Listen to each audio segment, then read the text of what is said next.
ዛሬ አንድ አሪፍ ቴክኒክ አሳያችኋለሁ። ሃየር ግሬድስ በተለይ ይህ ቪዲዮ ለእናንተ ነው። ስኩዌር ሩት ውስጥ የገቡ ቁጥሮችን ከስኩዌር ሩት ውስጥ እንዴት ነው በቀላሉ ማውጣት የምንችለው? ለምሳሌ ስኩዌር ሩት ኦፍ 15 ስንት ነው ብትባሉ ካልኩሌተር መጠቀም ሳይኖርባችሁ እንዴት ነው በቀላሉ መስራት የምትችሉት? እችን ፎርሙላ ተጠቀሟት።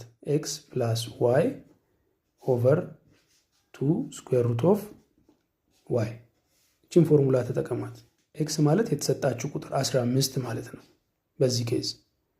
ዋይ ደግሞ ለ15 የቀረበችን ፐርፌክት ስኩዌር እስኪያስቡ ስንት ነች?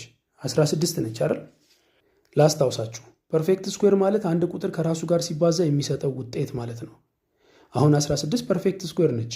ለምን? 4 ከራሱ ጋር ተባዝቶ የሚሰጠው ውጤት ስለሆነ 4 ሲባዛ 4 16 ስለሆነ እና ደግሞ 16 ለ15 የቀረበች ፐርፌክት ስኩዌር ነች። ስለዚህ ዋይ 16 ትሆናለች ማለት ነው። ስለዚህ ኤክስ እና ዋይን ካገኘን በኋላ ይህንን ፎርሙላ ተጠቅሞ በቀላሉ መስራት ነው። እንስራው እስኪ።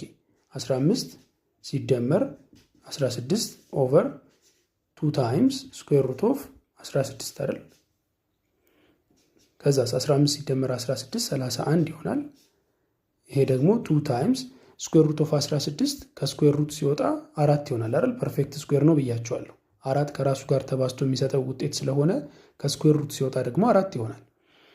ከዛስ 31 ኦቨር 8 ይሆናል ማለት ነው። በስተመጨረሻ 31 ለ8 ስታካፍሉት 3.87 ይመጣላችኋል የመጨረሻው ውጤት።